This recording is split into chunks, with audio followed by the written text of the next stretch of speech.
কারণ বেলাল ইসলাম গ্রহণ করার অপরাধে জিহ্বা দিয়েছি, সব দিয়েছি, তথাপি মধুর কালিমা ছাড়েন নাই। জিহ্বাটা পুড়ে গিয়েছিল, আর সাধু জায়গার মধ্যে আসাদ বলে ফেলতো। বেলাল বললে কি হবে, আমার আল্লাহ কবুল করে নিয়েছেন। কেমন কবুল করে নিয়েছেন? মক্কার কাফেরদের কথা শুনি, মদিনার নবী সাহাবীদেরকে নিয়ে পরামর্শ করে বেলালকে বাদ দিয়া নতুন মুয়াজ্জিন নিযুক্ত করে, আল্লাহু আকবার, সমস্ত মুয়াজ্জিন নিযুক্ত কইরা নবীজি আশারের নামাজের পরে ডাক দিয়া বলেন, বেলাল আয় রে বেলাল, এতদিন আযান দিচ্ছিলি, আর আযান দিতে হবে না, নতুন মুয়াজ্জিন নিযুক্ত করা হয়েছে। ও আমার বাবারা, আপনাদের এই মসজিদের ইমাম মুফতি ইসমাইল হোসেন সামন্তপুরী, যেই কণ্ঠ যে এলেম আল্লাহ দিয়েছে, মসজিদ অভাব হবে না। কিন্তু না না, যদি আপনারা গতকালকে আগামীকালকে ফজর নামাজে পরে পরে হুজুর আপনি এখান থেকে বিদায়, এই মসজিদে থাকতে পারবেন না, কি সমস্যা? কোনো সমস্যা বুঝি না, কি কারণ? কোন কারণ বুঝি না। যদি বলেন মনের মধ্যে কষ্ট হবে কি হবে না? কেন বললো? কোনো দোষ পাইল কিনা? কোনো সমস্যা বললো না। যদি সমস্যাটা জানতাম আমি পরিবর্তন করে ফেলতাম, আমি যদি কষ্ট আনতাম আমি নিজে সতর্ক হয়ে যাইতাম। আল্লাহ নবী কিছু বলেন নাই, বেঈমান কাফেরদের কথা শুনে আল্লাহ নবী সাহাবীদেরকে নিয়ে সিদ্ধান্ত নিয়েছেন, পরামর্শ নিয়েছেন, নতুন মুয়াজ্জিন নিযুক্ত করেন। বেলালকে ডাক দিয়ে নবীজি বললেন, বেলাল রে, এতদিন আযান দিয়েছিলে, আর আযান দিতে হবে না, নতুন মুয়াজ্জিন নতুন কণ্ঠে বলিষ্ঠ কণ্ঠে আযান দিবি। আমার নবীর সাহাবী হযরত বেলালের মাথার মধ্যে যেন আসমানটা ভেঙে পড়ল। বেলাল মসজিদের কোনায় বসে বসে আমার আল্লাহর দরবারে কান্না করে, প্রভু আল্লাহ রাব্বুল আলামিন, আল্লাহ আমি বেলাল এই মক্কার জমিনে কোনো মানুষের মনে কষ্ট দিই নাই, আঘাত দিই নাই। আমি ইসলাম গ্রহণ করা অপরাধী, আমার কত কষ্ট দিয়েছেন, যারা নির্যাতন দিয়েছেন, আমার মুখের মধ্যে রশি লাগাইয়া মক্কার উত্তপ্ত গরম বালুর মধ্যে চিৎ করে শোয়াইয়া বুকের মধ্যে প্রচন্ড বড় পাথর দিয়া তান্তর কাছ থেকে বলতে, বেলাল মুহাম্মদের কালিমা ছেড়ে দিই। আমি বলেছিলাম না, আমার জান যেতে পারে, আমার প্রাণ যেতে পারে, আমি বেলাল পৃথিবীতে বিদায় নিতে পারি রে। আমি যে মজার স্বাদ পেয়েছি আমার নবীর কালিমা গ্রহণ করে, আমি বেলাল এই পৃথিবীতে বিদায় হয়ে যেতে পারি, সেকেন্ডের জন্য মধুর কালিমা লা ইলাহা ইল্লাল্লাহ সাথে রাজি না। ওই বেলালের জিহ্বার মধ্যে জ্বলন্ত আগুনের কয়লা ছেড়ে দিয়েছিল, জিহ্বাটা পড়ে গেছি। বেলাল কান্না, আল্লাহ আমি এত কষ্ট নির্যাতন ধৈর্য ধরলাম, সবর করলাম, জিহ্বাটা পর্যন্ত দিয়ে দিলাম। আল্লাহ আমি তো কিছু করি নাই, আমি আসাদু বলে ফেলছি। আমার নবী তো সাহাবীদেরকে নিয়ে পরামর্শ করে বেঈমান কাফেরদের কথা শুনে আমার নবী আমি বেলালকে বাদ দিয়ে দিছে। আল্লাহ আমার কোনো আশা যায় না, আমার দিনের নবী আমি বেলালকে মুয়াজ্জিন থেকে বাদ দিয়ে দিছে, না জানি গপ্তর গপ্তর থেকে আমি বেলালকে বাদ দিয়া দে। বেলাল কাঁদতে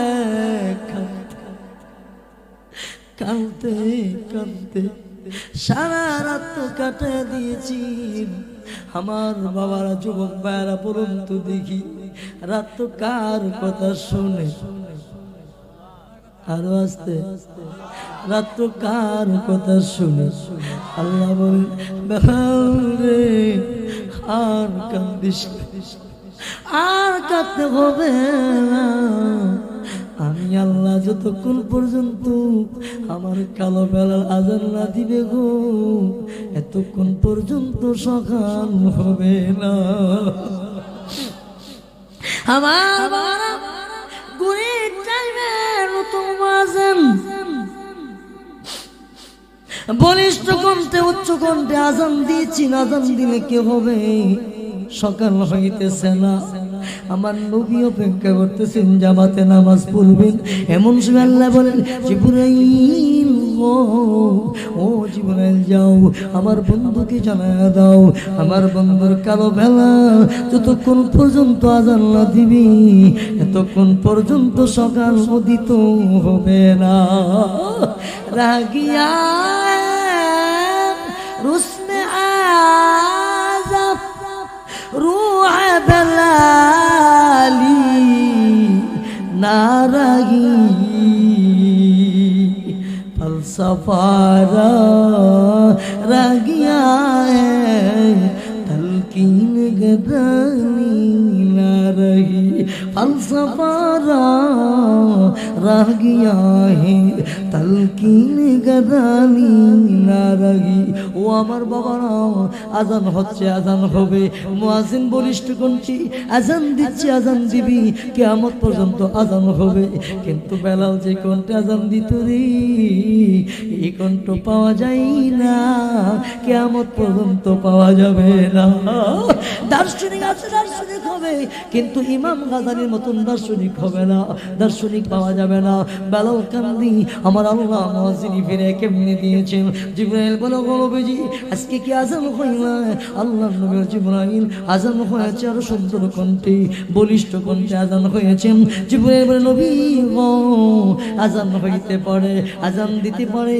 ও নবীজি আপনার কালো বেলাল যখন আজান দিত গো নবী, আজান দেওয়ার সাথে সাথে আজানের শব্দগুলো আর সে আজিম গিয়া ধাক্কা খাইতো গো নবী, আওয়াজ পৌঁছতো। ও নবী আজকের আজানের আওয়াজ পৌঁছে নয়, আল্লাহ পাক রব্বুল আলামিন এই মুহূর্তে আমাকে পাঠিয়ে দিয়েছেন আপনার তখন পর্যন্ত আপনার কালো বেলা আজান না দিবি গো, এতক্ষণ পর্যন্ত সকাল হবে না। নবী বলার পরে, আজিবে বলার পরে আমার নবী বলেন, বেলাল ও বেলাল কি আমল করলি রে, যে আমলের বিনিময়ে মুয়াজ্জিন ফিরে পাইলি। আমার বাবারা কেমন কবল করেছিল আমার দিনের নবী যখন পৃথিবীতে বিদায় হয়ে গেলেন। এই বাবা, নবী দুনিয়াতে নাই, সাহাবীদের মধ্যে কান্দালুল পড়ে গেছে, দিনের নবী নাই। হযরতে ওমর ইবনে খাত্তাব তরবারি টেনে এইদিকে একটা দৌড় মারে, ওই দিকে একটা দৌড় মারে, বলে ও নবীর সাহাবীরা যদি বলো আমার দিনের নবী নাই, আমি ওমর পৃথিবীতে বিদায় করে দিব। আমি মানতে পারি না, আমি বিশ্বাস করতে পারি না আমার নবী বিদায় হয় নাই, আমার নবী আছেন। আবু বকর যায় মাথায় হাত বোলা, কাঁধে হাত বলে বলেন, তাহলে আলী বেহাজত আমর পাগলামি করিস না, আমার দিনের নবী না, দিলেন নবী নাই, পাগলামি করিস না, সান্ত্বনা দিলেন। বেলাল বলেন, যেই মদিনার মসজিদ নববীতে যখন আমি আযান দিতাম, আমি যখন বলতাম আশহাদু আন্না মুহাম্মাদুর রাসূলুল্লাহ সাল্লাল্লাহু আলাইহি ওয়াসাল্লাম, আমি আমার নবীর দিকে তাকাইয়া তাকাইয়া আযান দিতাম। আমার নবী নাই রে, আমি এই মদিনায় থাকবো না। মদিনার শহর থেকে নবীর সাহাবী বেলাল দামেস্কে চলে গেলেন। ওই দামেস্কের মধ্যে ইতিহাসের কিতাবে লেখা 3 মাস 6 মাস যখন হয়ে গেল, রাত্রেবেলা স্বপ্নে যুগে আমার নবী বলেন, আরে বেলাল 6 মাস হয়ে গেছে মদিনা থেকে দামেস্কে চলে গেলি, আমার কি দেখতে মনে চাই না, আমার কথা কি মনে পড়ে না। এই কথা বলার পরে ঘুম ভেঙে যায়। বেলাল রাদিয়াল্লাহু তাআলা বলেন, আমি আর দামেস্কে থাকবো না, আমার নবী দেখার জন্য আমার নবীর রওজাতের সামনে দামেস্কের জমিন থেকে নবীর রওজাতের সামনে আইসা হাজির হয়ে যায়। আমার নবীকে সালাম দিয়েছে, আসসালাতু ওয়াসসালামু আলাইকা ইয়া রাসূলুল্লাহ, আসসালাতু ওয়াসসালামু আলাইকা ইয়া হাবিবাল্লাহ। আমার নবীকে সালাম দিয়ে আমার নবীর সাথে কথা হয়েছে। মদিনার বড় বড় সাহাবীরা বলেন, বেলাল রে, ও বেলাল, দীর্ঘ 6 মাস পর্যন্ত তোমার কণ্ঠের আজান শুনি না, একটু আজান দাও না। বেলাল বলে, ও নবীর সাহাবীরা, আমারে আর খাতায় ওঠা, আমার আগুন জ্বালা দিও না, আমি বেলাল আজান দিতে পারবো না, কেননা আমার নবী নাই গো, আমি বেলাল আজান দিতে পারবো না। রাজি হলেন না, প্রত্যাখ্যান করে দিলেন। শেষ পর্যায়ে নবীর দুলালি, নবীর আদরের নাতি হাসান হোসেন দৌড়াইসা বলেন, ও বেলাল, দীর্ঘদিন পর্যন্ত আপনার কণ্ঠের আওয়াজ শুনি না, একটু আজান দেন না গো, একটু আজান দেন না।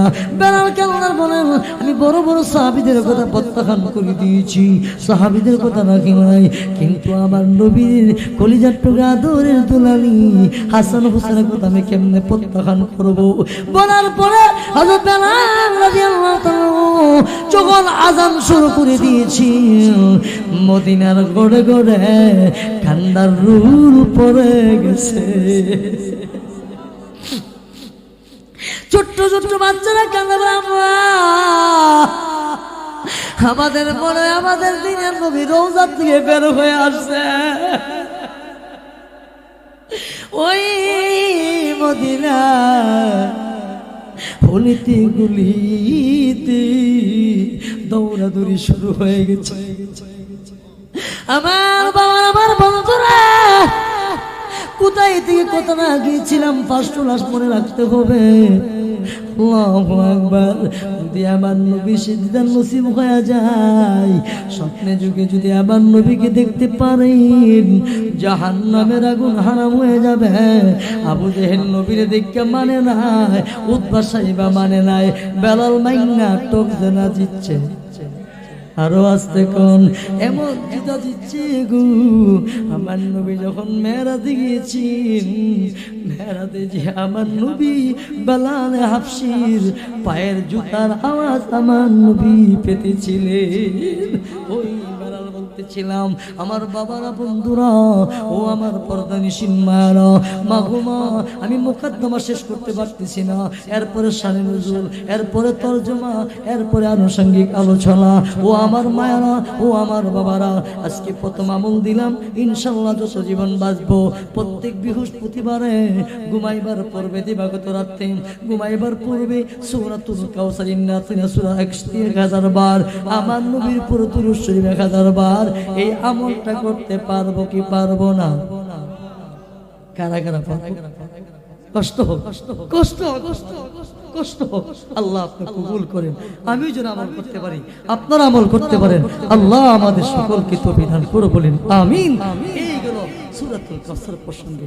এবার আসেন শানে নুজুল কেন নাজিল করলেন, কোন কারণে, কোন প্রেক্ষাপটে, সেটাকে বলা হয় শানে নুজুল। এবার আসেন, অনেক সময় দেখবেন আসলে আপনাদেরকে দাওয়াত দেওয়ার জন্য বলি, আমার দাওয়াত আসলে হানি নেই। যারা আমার সাথে, আমার ইউটিউবের সাথে যোগাযোগ আছে বা ফেসবুকের সাথে, দেখবেন 2টা 3টা চিল্লে আমার দাওয়াত নিতে হয় না, কিন্তু আসে ছেলেদের ব্যবহারে। ওই যে ভাই ব্যবহারে মুগ্ধ হয়ে গেছি। যে কথাটা বলতেছিলাম, আমি গিয়ে যখন বসছি, আমার চতুর্দিকে ঘেরাও করে বসছে সাহাবায়ে কেরাম, আমার নবীর সামনে চতুর্দিক দিয়ে আমার নবীরে ঘেরাও করে বসে রয়েছেন। আল্লাহর হাবিব আমার নবী সাহাবীদের সামনে নসিহত করেন।